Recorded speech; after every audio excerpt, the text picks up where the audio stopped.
Hi, everybody. This is Nathan at Rain Networks.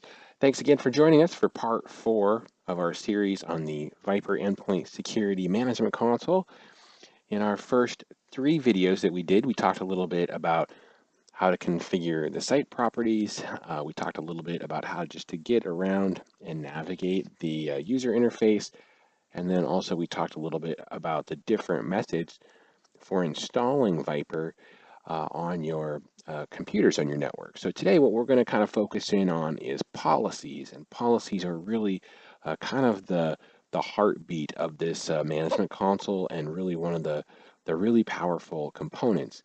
Policies are not just a way of setting settings on the individual computers, but it's also a bit of a like an organizational method. So really when we look at the tree on the left-hand side of the console, really the policies are almost like folders that then contain computers. So by default, we get the default for laptops policy, the default for servers policy, and the default for workstations policy. If we go to our base Windows policy folder, we have, as I explained in the earlier video about the user interface, we have unprotected and protected computers. These are the two ways that VIPRE classifies computers.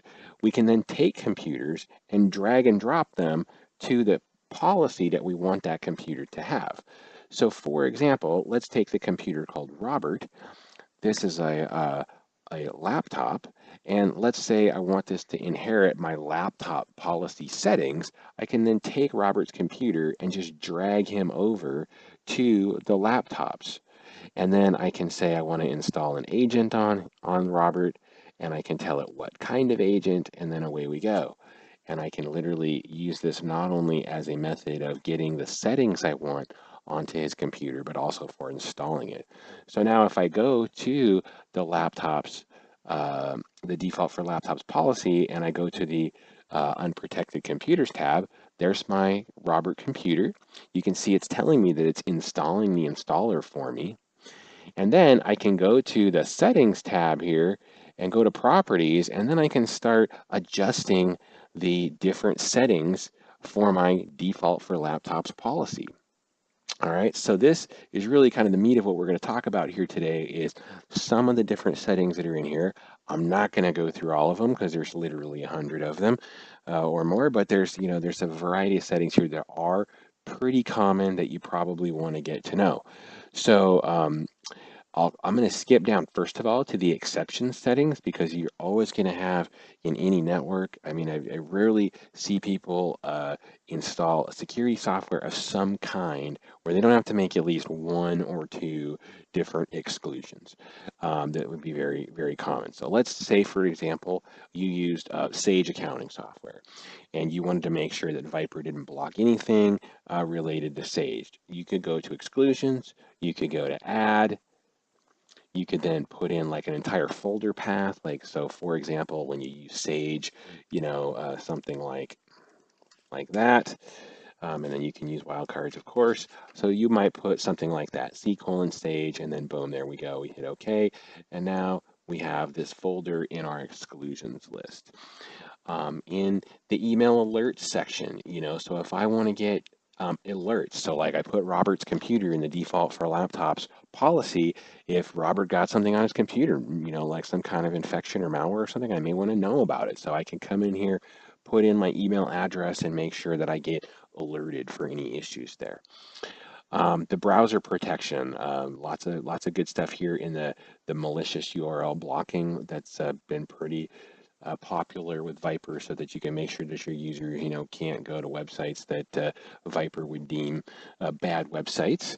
And same with email protection. Obviously there's so much ransomware and stuff coming in via email that we're finding almost everybody seems to be using these email protection pieces. Scanning is where we can actually tell VIPRE to, hey, let's do a scan on like a daily or weekly basis.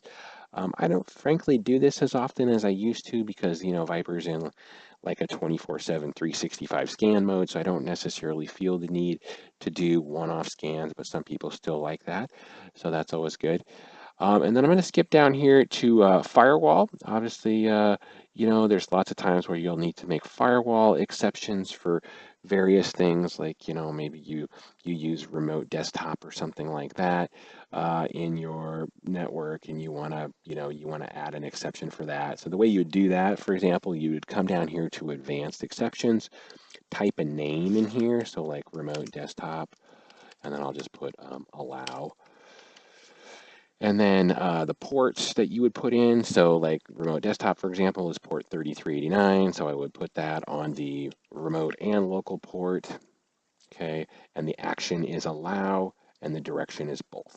And then hit apply, and we've now put that in here as something that we're willing to allow on the network. So anyways, lots of different things here you can do with the firewall policies. The other thing I like to do here is add trusted zones. So like if I put our local area network in here, just so VIPRE knows that, our, local area network is 192, like that, /24. So anyway, so the VIPRE knows, whoops, 255.255.255.0. There we go. And so that's how we can then tell VIPRE that our network is trusted, and it will treat it like this would be the same as telling your Windows network in here, like when you go in and deem it like a work network as opposed to like a public network. So good stuff here on how you can adjust the firewall policy. And then kind of the last couple sections here, you do have some device control options if you want VIPRE to adjust how, like, say, USB drives are treated, things like that. That seems to be pretty common. You can come in here and double click on the different devices here. So like I double clicked on the removable device, which would be like a USB drive, and I could say block all access, and that would then block the user's ability to use USB drives. Read only, of course, would if I didn't want them to write any data to it, but that they could read data to their USB drive. So anyways, lots of good stuff here. And then an interesting one here, that this is really one of the sections that makes VIPRE unique, is it does have patch management. Very, very few of the security software packages out there actually offer patch management. And so you can see here, these are the different systems. So here's Adobe, here's some Apple products.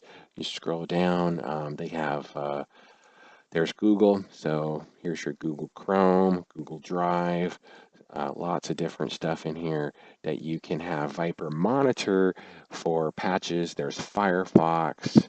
Let's keep scrolling down the list here so you can kind of see what's in here. So anyways, tons of good stuff here that VIPRE can patch for you.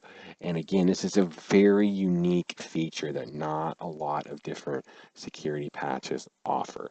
So this is some of the settings that you can make inside the VIPRE policies. So on any of these, like I showed in a previous video, I made a policy called Nathan's personal policy.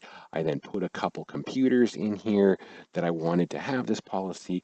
When I right click on this policy, I can actually do a couple of different commands here. Okay, so I can tell, like, check for policy updates, etc. If I go to properties, it takes me right back to that box where I just was, where I can then set all of my policy options. So just a different way to get there. You can also get there through the settings tab and then properties here, or you can just right click on the policy. But anyways, policies are a great way to just kind of organize your computers. Like, for example, if you are in a company where you have like an accounting department, a sales department, a manufacturing department, and maybe you have some executives that use their computers, you may want to have different policies for each of those different groups within your company, and you can just make different policies for those groups, make the policies, and then populate the computers into the respective policy. To make a policy, a couple different ways you can do that. You can either click up here to the Add Policy button at the top, or you can right click and say Add Policy here. So you can right click on any of these folders and get different options. But if you right click on the Windows policy, the top folder, you can do an Add Policy up here. There's also policies for different kinds of devices. I won't go into specifically, every little setting for those, but, it's kind of self-explanatory for, Hyper-V if you're licensed for the Hyper-V option, or iOS or whatnot. So different policies for different types of device, but that's pretty self-explanatory. All right, so that kind of wraps up our kind of brief intro here on how to make policies. If you have questions on VIPRE policies or anything regarding this, throw your comments down below. I'll be happy to respond to those as we can. And stay tuned for a video later on we're going to talk a little bit about the reporting options within VIPRE.